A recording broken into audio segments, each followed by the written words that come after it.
Vamos lá? Vamos ver o que tem. Quem é antigo, o Assis, o pessoal que tá aqui, a galera das antigas, do Terça Livre, sabe de tudo isso. Mas talvez você, que tem chegado agora, não saiba o que verdadeiramente era o MBL, por que ele ganhou força, como ele cresceu e como ele foi cooptado e sequestrado por Renan Santos e Kim Kataguiri. Então, Pausa. Pro pessoal poder... Peraí, deixa eu entender. Então ele tá falando que o MBL cresceu e foi sequestrado pelo Renan Santos. O Renan, na verdade, fundou o MBL, cara. Né? Não sei se você sabe, mas... Enfim. Põe no em 25, vai, tá muito rápido. Vai lá. Saber direitinho o que era o MBL, por que ele ganhou força entre os jovens e como ele foi cooptado, porque pouca gente sabe disso, a gente fala disso desde 2014. Vamos lá. Perfeito. Desculpa, eu tive uma áudio da minha mãe aqui, me fala de novo. Não, você só precisa narrar de novo, porque o pessoal, eu quero que faça um corte disso, você explicar como o MBL começou, por que ele ganhou força e como ele foi sequestrado por Renan Santos e Kim Kataguiri. Vamos lá. Como é que ele começou? O MBL começou... Bom, vamos fazer uma digressão um pouco mais antiga, né? Como é que os movimentos de rua começaram? Começaram lá em 2013, né? Com as chamadas jornadas de junho. Aí, dá pra fazer uma análise, dá pra fazer alguns programas a respeito disso. Já errou. Mas quem não se lembra dessa época, né? Teve aquelas manifestações. E nessas manifestações, que originalmente eram manifestações da esquerda, né? Essas manifestações foram, não de cooptadas, né? Porque não tem como cooptar sem algo central, né? Sem um comando central, mas simplesmente a população, que não era a direita, né? Nesse momento, né? Era simplesmente a população decidiu, vamos pra rua também e vamos pedir o que a gente acha. Só que o que eles acham é totalmente oposto daquilo que a esquerda estava querendo que eles achassem, né? Então começaram a pedir privatização, começaram a questionar o governo Dilma, começaram a fazer um monte de coisa que não era a ideia. A Dilma tinha Você tá confuso, fera. Deixa eu te falar uma coisa. As manifestações de 2013... Tá, que era o Gigante Acordou lá por causa dos 20 centavos, veio do movimento Passe Livre. Teve um gap de manifestação até 2014. Não foi uma atrás da outra. Teve manifestações de 2013, foram duas gigantes. Pau! Depois acabou. Parou. Né? Aí tinha uma aqui, outra ali pequenininha, Atos, tal. Isso não tem nada a ver com o MBL. Não tem nada a ver com o MBL. MBL surge depois da eleição da Dilma em 2014. Tem nada a ver com o Renan, com o Kim. Nada a ver isso daí. Vai lá, continua. Proposto ali já estava na gaveta já uma constituinte exclusiva, que era golpe de Estado. Não tem outra leitura que se possa fazer daquele negócio, né? Era uma proposta de golpe de Estado, de fato. Viu que não foi pro lado que eu queria, já tinha essa história da Constituinte para trás, e enfim, o resto, né? Muita gente não conhece, virou algo já tradicional da direita, ou na anti-esquerda, como você quiser, né? Na época ainda a massa estava meio amorfa ainda, né? Mas virou algo tradicional ir pra rua protestar, né? No final de 2014, houve a reeleição da Dilma, uma reeleição estranha, mas que era uma eleição que estava ali Dilma e Aécio, né? Então era mais do mesmo, né? 2014, ainda o Teatro das Tesouras acontecendo, né? E enfim, em algum momento surge, agora não vou saber exatamente precisar em que momento, mas no final de 2014 surge o MBL, o Movimento Brasil Livre. Nessa época o Kim Kataguiri, ele era um personagem da internet, né? Ele tinha o canal dele. Ele fazia alguns hangouts, ele até colava algumas vezes, né? Já tava colando lá com a figura do Olavo, mas era um cara que sempre falou de economia, não falava de outras coisas, não falava de conservadorismo. Tanto que teve momentos em que ele apareceu o Pânico lá do Emílio Suíta, e ele destaca: eu não sou conservador, eu sou liberal, né? Ele deixou bem claro. Então, a linha dele era o liberalismo. Nessa época, quem criou o MBL, o Movimento Brasil Livre, foi um cara chamado Paulo Batista. Paulo Batista é um cara muito liberal, né? O cara manja muito economia. Meu Deus do céu, cara. Deixa eu explicar pra você quem era Paulo Batista. Paulo Batista foi um cara que o irmão do Renan, tá? Fez campanha para ele ser deputado estadual, isso sei lá em que ano, acho que foi para 2014. Tem nada a ver com o MBL, cara. O Alexandre Santos, né, fazia vídeos pro Paulo Batista. O Paulo Batista não tem nada a ver com criação, fundação de MBL, não tem nada a ver. Tem nada a ver. E o Kim Kataguiri nessa época tava fazendo campanha na internet pra um outro cara, pra um concorrente. Tem nada a ver. Vai lá, continua. Porém, é um cara que é um cara conservador. É um cara do nosso time, né? Eu gosto filho de pastor, evangélico, cristão. Exatamente, um cara cristão, um cara conservador. Ele acho que ele não é pastor, mas ele fala na igreja dele. Então, enfim. Não, o pai dele era pastor. O pai dele é pastor, acho que o pai dele é pastor, exatamente, né? E aí o MBL surgiu nesse ambiente, né? Com o Paulo Batista. E tava muito bem, né? Obviamente o Paulo Batista, né, começou a angariar outras pessoas dentro do MBL. O MBL começou a crescer, né? Teve ele cresceu bastante no Nordeste também, eu lembro dessa época, né? O MBL do Nordeste cresceu. Em algum momento, e aí eu não me lembro, eu vou dizer pra você que eu não me lembro exatamente da explicação, mas o Paulo Batista ele foi retirado pelo Renan Santos, e o Renan Santos e o Kim Kataguiri tomaram o MBL. Pausa. Você tá viajando. Ele faz um trabalho. Pausa! Não tem nada a ver isso daí, velho. Tem nada a ver isso daí. Você tá inventando isso. Você está inventando. Deixa eu te falar uma coisa. O MBL surgiu com o Renan. Eu nem conheci o Renan nessa época, tá? Isso aqui é história que eu sei. Inclusive, isso está no livro, né? Do MBL. Alguém marcou uma manifestação na Paulista. Alguém fez uma página no Facebook marcando uma manifestação na Paulista. E aí o Renan percebeu isso logo depois que a Dilma foi eleita, que a manifestação não tinha dono, que ninguém avisou a polícia, que ninguém tinha feito como deveria ser feito. Aí o Renan Santos foi lá e pegou a manifestação e colocou o nome dele. Tá? Então não tem nada a ver com o que você tá falando, cara. Você só inventou isso daí. Continua. Fazer um trabalho na periferia para ensinar jovens como criar pequenos negócios e lutar contra a força do Estado, ensinando sobre teoria de mercado, ensinando jovens o porquê que a economia liberal era tão boa. Só que o Paulo Batista fazia campanha pró-vida. E aí isso foi inadmissível pro Renan Santos e pro Kim Kataguiri. E essa foi uma das maiores tretas deles com a gente. Nossa, lá cara. Em 2015. Ele só inventou isso. Você tirou da sua bunda isso. Você só inventou isso. Vai lá. Porque nós queríamos falar do Foro de São Paulo e da Agenda Pró-Vida nos caminhões, das manifestações. Eu estive, por exemplo, junto com outras pessoas, à frente da primeira manifestação do MBL no Rio de Janeiro, dia 12 de março, 12 ou 15. Eu não lembro se foi 12 ou 15 de março de 2015. 15 de março. 15, né? Então, 15 de março de 2015, eu estava no caminhão, foi de lá que eu soltei o grito que depois espalhou pelo Brasil inteiro, a nossa bandeira nossa bandeira jamais será vermelha, e eu vim de graça. Eu falei, pessoal, tô vindo lá de Mongagudo, Nova... Eu gosto muito desse. É tipo Forrest Gump, tá ligado? Vocês já assistiram Forrest Gump? Ele tá contando uma história e fala: ai não, merda acontece, aí o adesivo inteiro, shit happens. Não é? Você realmente acha que o Alan dos Santos criou o grito nossa bandeira jamais será vermelha? Ele inventou o grito eu vim de graça. Deixa eu falar, o Alan dos Santos era um bobo, cara. Ainda é até hoje, né? Mas era um tontinho, olavista, que acreditava em intervenção militar. Ninguém levava o Alan a sério, cara. Ele era um bestinha ali que, tipo, né? Coitado, né? Vai lá. Nova Iguaçu, eu morava em Comendador Soares, Nova Iguaçu, conhecido como Mongagudo. E eu falei, ó, eu vim de graça. Aí quem mais veio de graça? Aí a gente gritou e ficou aqui, o Brasil inteiro gritando, né? Eu vim de graça e a nossa bandeira jamais será vermelha. Tá bom. Vai. E aí, nessas manifestações, quem era aluno do Olavo estava proibido de participar depois dessa primeira manifestação, porque a gente falava do Foro de São Paulo e da Agenda Pró-Vida. E isso foi inadmissível, inclusive, essa Agenda Pró-Vida do Paulo, que não é o Paulo Figueiredo, tá, pessoal? Paulo Batista. Ele, sim, fundador do MBL, foi retirado pelo Renan Santos e pelo Kim Kataguiri, sobretudo pelo... Vou falar uma coisa, se o Paulo Batista é o verdadeiro doador, fundador do MBL, assim como vocês disseram que o Alexandre Frota era, por que então ele não brigou pela marca? Ou então mais, se ele era o verdadeiro fundador, se ele era uma pessoa que tinha legitimidade, né, da liderança daquelas pessoas, por que ele não fundou outro movimento então? É simplesmente, todo mundo é fundador do MBL, né? Depois que o negócio dá certo, todo mundo é fundador. Deixa eu te falar uma coisa, cara. Se por acaso aquela briga do Alexandre Frota a gente tivesse perdido e o Alexandre Frota pegasse a marca MBL, ninguém do MBL ia continuar no MBL. Todo mundo ia falar, tudo bem, Renan, Kim, Arthur, Alexandre, Pedro, qual que é o nosso novo movimento? Sei lá, vai chamar Movimento Ana Livre. Todo mundo ia fazer parte do Movimento Ana Livre. A liderança ela é espontânea, cara. Você não tem uma contratação, você não tem um contrato de trabalho, você não tem uma... Não tem nada disso, cara. Vocês só inventam essas coisas, né, cara? Vai lá, continue aí. O Kim ainda era bem menininho. O Renan Santos é quem realmente tomou a frente e roubou o movimento do Paulo. Roubou. Perfeito. E aí, em algum momento, né, o Kim começou a se projetar, né, a história da marca, né, que o texto falou, né, porque ele começou a se promover pessoalmente, e exemplo de promoção pessoal é a tal daquela marcha pela liberdade, né, que você tinha a população engajada nas ruas, já se organizando nas ruas mesmo, né, mudando o eixo, obrigando os políticos a irem até São Paulo e Rio de Janeiro, né. O que eles fazem? Eles desmobilizam essa estrutura toda, desmobilizam a população que estava se engajando fim de semana após fim de semana para manter uma manifestação permanente, e eles começam a marchar e a pé até Brasília. Pausa aqui. Isso aqui eu vou te falar qual que é essa treta, tá? O Olavo de Carvalho falou que não tinha que ter impeachment. O Olavo de Carvalho não tem que ter impeachment.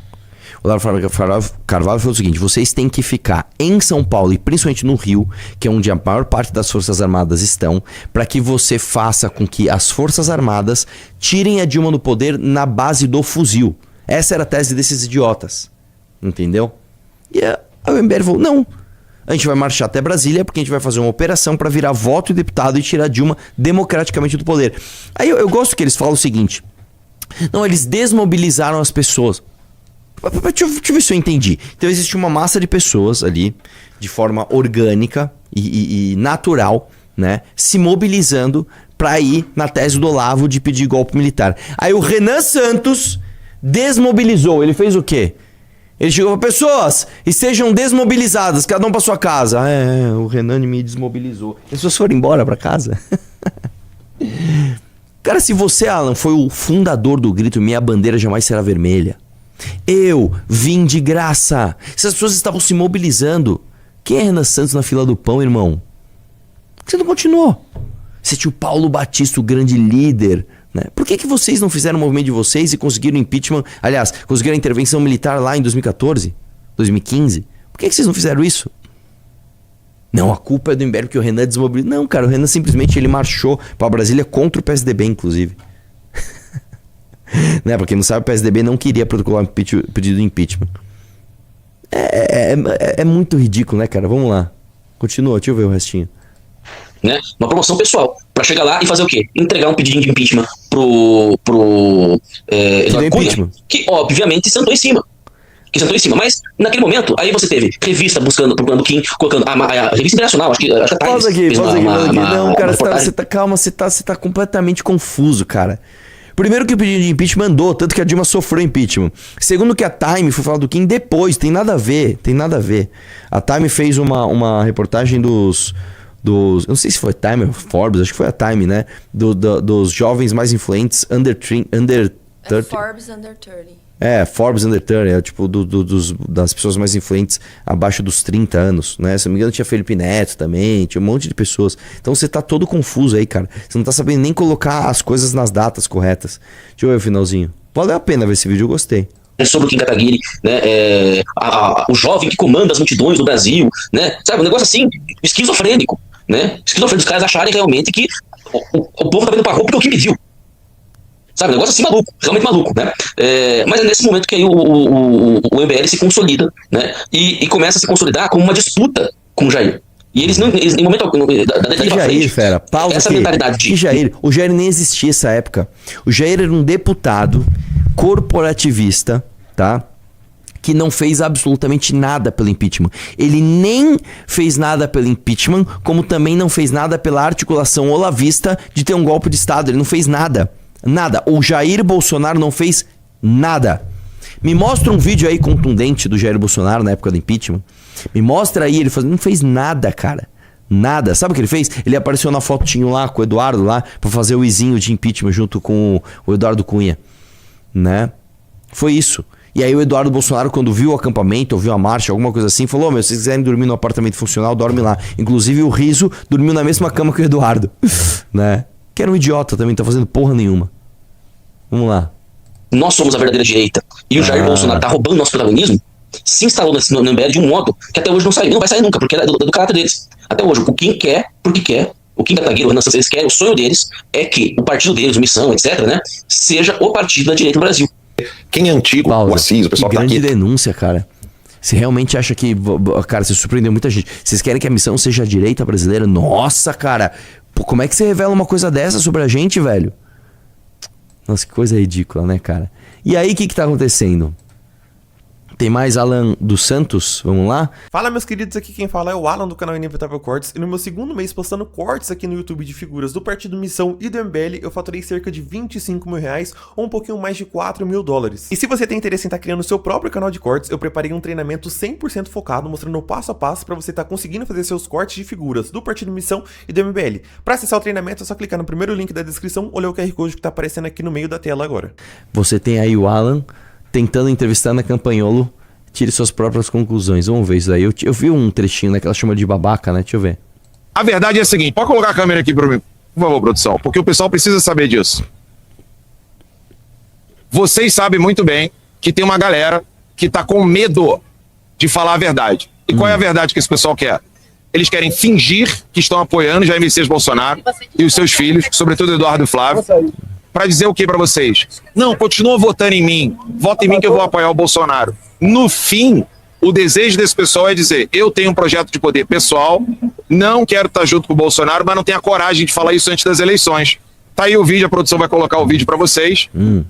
Eu cheguei, ela veio me cumprimentar. Quando ela viu que tava gravando, não ia ter como que fingir. Tá rolando? Eles estão percebendo o seguinte: né, o nicolismo cultural, né, o Nicolas Ferreira, tal, já tá pegando uma Ana Campanholo aqui, uma Carol Detone ali, né, um Lucas Pavanato aqui, sei lá, um outro aqui, outro acolá, né, e o Nicolas vai ficar mais poderoso do que a família Bolsonaro. Isso já está dito. Vocês vão perder essa briga, né, porque o bolsonarismo é um produto obsoleto. É isso. E aí vocês estão... Agora, vocês estão tentando, né, ver como é que faz. Vai, bota aí. Porque gravando fica tudo registrado. E a Ana correu. Eu tô entrevistando todo mundo aqui. Eu nem tô pisando aqui no cenário da timeline. Eu tô deixando o pessoal falar. Deixei o Pitório falar. Deixei todo mundo utilizar a estrutura da timeline para poder... só. Deixei o Pitório falar. Enfim, vai lá. Participar, fazer corte, divulgar. Eu quero entrevistar e apoiar todo mundo. Por que eu não posso entrevistar a Ana Campanholo? O microfone tá aberto aqui, ela tá ali atrás, ela pode sentar aqui e conversar civilizadamente, sem xingar, sem dizer que a pessoa é escrota, sem dizer que a pessoa trata os outros do jeito como ela vai falar. Vocês vão ver no vídeo. Eu simplesmente queria perguntá-la por que ela quer permanecer no PL, atrapalhando. Olha que legal. Não sei se você percebeu, eles estão fazendo um CPEC, né, nos Estados Unidos, que ninguém falou sobre isso. Só se fala em outra coisa. Os caras fizeram um evento nos Estados Unidos. Foi Flávio, foi Eduardo, foi Ana dos Santos, foi Ana Campanholo, foi todo mundo. E eles sequer conseguiram pautar alguma coisa na direita brasileira. Ninguém falou dessa merda. Aí o Alan dos Santos tá lá pagando jornalista com terninho azul, tal, fundinho, tal, brigando com... Cara, isso aqui é equivalente ao seguinte. Imagina que a gente faz um congresso do MBL. Aí, sei lá, eu tô lá, né? Fala, pessoal, estamos aqui no Congresso do MBL. Aí, eu brigo com, sei lá, com o Pedro Deirô. O Pedro tá ali, ó. O Pedro ficou me chamando de babaca, né? Caramba, velho. Vocês entenderam o que é o bolsonarismo? Vocês entenderam o que é o bolsonarismo? O bolsonarismo é isso, é um conjunto de projetos individuais, um monte de gente sem coordenação, um monte de gente burra, fraca, de psicológico abalado, que fica pensando, como é que eu faço pra ter mais like hoje? Amanhã eu vejo o que eu faço. Ninguém trabalha por projeto nenhum. Todo mundo trabalha pelo seu dia. Eu quero que o meu dia tenha likes, é isso, é só isso. O Pedro ali, ó. Imagina, cara, que coisa ridícula. Eu dentro de um evento do MBL, ficar xingando alguém do nosso time, cara. Vocês entendem como esses caras são ridículos? E a gente, por isso é importante, é bom que isso esteja acontecendo, porque assim, quando esses caras falam de unir a direita, a gente tentou tanto, cara. Mano, nós temos divergência, vamos tratar no bastidor, vamos não vazar isso pra fora, vamos trocar uma ideia aqui, vamos resolver a gente tentou tanto, cara. Quantas vezes eu não tentei falar com o Gil Diniz? Gil, não vamos brigar, cara, senta aqui, vamos resolver. Qual o problema? Quantas vezes eu não falei com o Eduardo Bolsonaro, Eduardo, ó, vamos fazer assim. E esses caras fazem isso, cara. Se eles fazem isso entre si, você imagina com a gente. Na época que a gente tava, vamos combater o PT, então vamos parar de brigar, então demorou, vamos trocar uma ideia aqui. Aí os caras fazem essas coisas. Mano, o tempo é o senhor da razão, mano. Vai lá, volta lá. A candidatura do Carlos Bolsonaro. Produção. A produção vai colocar o vídeo aí. Assistam e tirem as suas conclusões. Tá aí o vídeo. Oi, Ana, tudo bom? Oi, Alan, tudo bem? Como... Ele não tá filmando? Tô filmando, claro. Transparência total. Pausa aqui. Transparência total. Você vê como essas pessoas, elas não têm um mínimo código de conduta. Vamos supor que eu briguei com o Kim. Eu tive uma briga com o Kim. Pô, Kim, eu acho que você tem que ser candidato a deputado e eu que tenho que ser o candidato a governo. É o Kim, não, eu que tenho que ser o candidato a governo, você tá inelegível, você fica de fora. Não, aí eu briguei com o Kim. Aí a gente tretou. Aí eu vou lá e faço um tweet. Porque o Kim Kataguiri... Mas você já ia falar, mano, Arthur, o que vocês estão fazendo, velho? Aí nós estamos no evento. Aí eu chego com o celular na cara do Kim. E aí, Kim, beleza? Aqui é transparência total.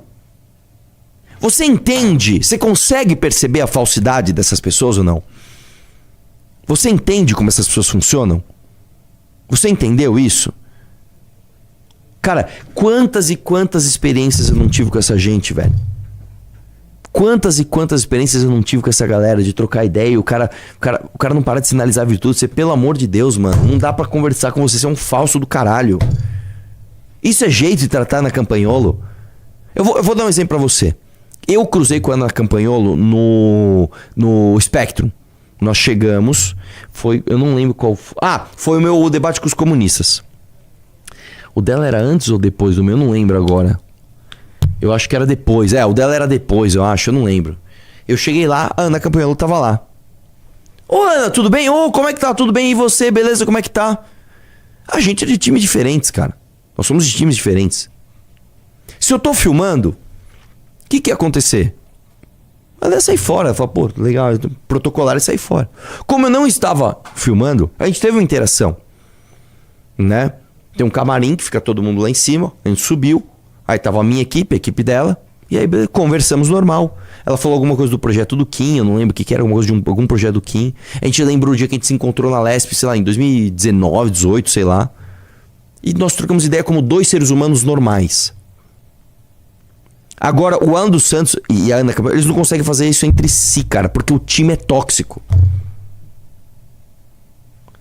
Vai lá. Eu ia ser simpática, mas aí vi que você tava só querendo aproveitar o dia. Não, tô querendo aproveitar. Eu ia ser simpática. Quero te fazer algumas perguntas. Eu sou jornalista e tô querendo te fazer uma pergunta. Pausa, a mina Eu não tá tenho interesse em ocupada. falar Pausa aqui, ó. A mina tá ocupada, velho. Cuidando do negócio dela ali. Ela tá lá, olhando a bolsa, fazendo as paradas dela. Você chega com a câmera na cara no próprio evento. Não, a e mina você acha... vê que ela foi até simpática. Ela ia cumprimentar Muito. ele de boa. E aí eu vi que Mano, você tava com a câmera mesmo. Exatamente, foi uma decepção genuína. Tipo, Foi, ô Alan, você tudo. vê. Entendi, cara. Não, Tá, filma aí, vai, faz uma pergunta, vai. foi exatamente isso. Porque ela foi até... Oi, Alan, tudo bem? Não, ó, vou até voltar um pouquinho. Vai lá. Cadê? Aqui, ó. Oi, Ana, tudo bom? Oi, Alan, tudo bem? Como... Aí ele tá filmando. Tô filmando. Foi uma decepção genuína. Ele tá filmando. Você entendeu como essa Caralho, gente, cara? mano. É que a gente tá falando do idiota, do Alan dos Santos, mas tipo, o Eduardo Bolsonaro é a mesma coisa. Uma vez, eu vou contar uma coisa pra vocês. Uma vez, eu conversei com o Eduardo e falei assim, Eduardo, vamos trocar uma ideia, vamos. Aí eu levei o Renan no gabinete do Eduardo. Nós sentamos e a gente conversou um monte de coisa. Isso aqui foi errado, isso aqui a gente se atacou. A gente falou assim, vamos passar uma régua? Passou a régua, a gente não se ataca mais? Fechou. Beleza? Estamos combinados. Isso deve ter sido, sei lá, 2017, eu não lembro agora. Estamos combinados. Beleza, apertamos a mão, beleza. Eu não lembro agora, mas acho que foi tipo o dia seguinte ou 2 dias depois. O Renan foi com o Alexandre no gabinete do Eduardo pra conversar alguma coisa. O PT, não sei o que lá, vamos trocar uma ideia. Ele bateu na porta assim. Cara, os caras já abriram o gabinete. Oi, aí, beleza? Já todo mundo com o celular. Eles, calma, gente, só vim conversar com o Eduardo aqui. Você entendeu como essa gente funciona? Vai lá. Claro, transparência total. Tudo bom? Eu ia ser simpática, mas aí vi que você tava só querendo aproveitar o dia. Não, tô querendo aproveitar. Eu ia ser simpática. Quero te fazer algumas perguntas. Eu sou jornalista e tô querendo te fazer uma pergunta. Eu não tenho interesse em falar contigo, Alan. Tá bom. Você é uma pessoa intragável. Por quê? Por causa da maneira indigesta que você trata as pessoas. Eu vim te cumprimentar, você ia me cumprimentar. Aí só porque eu tava gravando pra mostrar, fazer uma pergunta pra você, aí eu sou intrigável. Eu tô falando com ela, agora o assessor tá querendo se intrometer, diga. Não, ele não é só um assessor. Ok. Ele não é só um assessor. A gente não trata as pessoas como vocês tratam. Mas por que eu como jornalista, eu não posso te entrevistar? Vamos lá, pessoal. Por que eu como jornalista eu não posso te entrevistar? Ela não quer falar, cara. Não quero Não, falar sim. contigo, Alan. Mas por que eu como jornalista? Eu tenho direito. Mas você não dá Eu quero entrevista falar. para as fake news? Você não dá entrevista para CNN, por exemplo? Por quê? Por que pra timeline você não pode? Porque você é um cara que perdeu a mão, né? Me diga. Perdeu a mão, eu não quero... Ana, argumente, por que eu perdi a mão? Tudo bem, né? Ah, obrigado, cara. Valeu. Não, mas argumenta. Argumenta por que eu perdi a mão. Argumenta por que eu perdi a mão. Ixi, tá sem o... Ele ficou sem som. No momento. 2021 aí no Brasil. O microfone tá aqui. A Ana Campagnolo tá ali. Ela pode ser entrevistada pelo Ramage. Ela pode ser entrevistada por mim. Ela pode utilizar o microfone aqui e explicar. Por quê? Por que usar de adjetivos? Por que dizer você é uma pessoa que trata os outros? Porque Pode você é um perguntar bosta. qualquer um aqui. Porque você é intragável. Se eu não dei entrevista, se eu não cedi espaço da timeline para todo mundo. Para todo mundo. Pode perguntar aqui, ó, pessoal da Ouro Verde. Todo mundo aqui, todos os deputados, vereadores, todo mundo aqui. Por que ela não pode? É uma pergunta simples. É isso. Vocês entendem, gente? Que bom que eu tenho essa live de pessoas mais inteligentes pra entender o que a gente passou durante tantos anos, cara.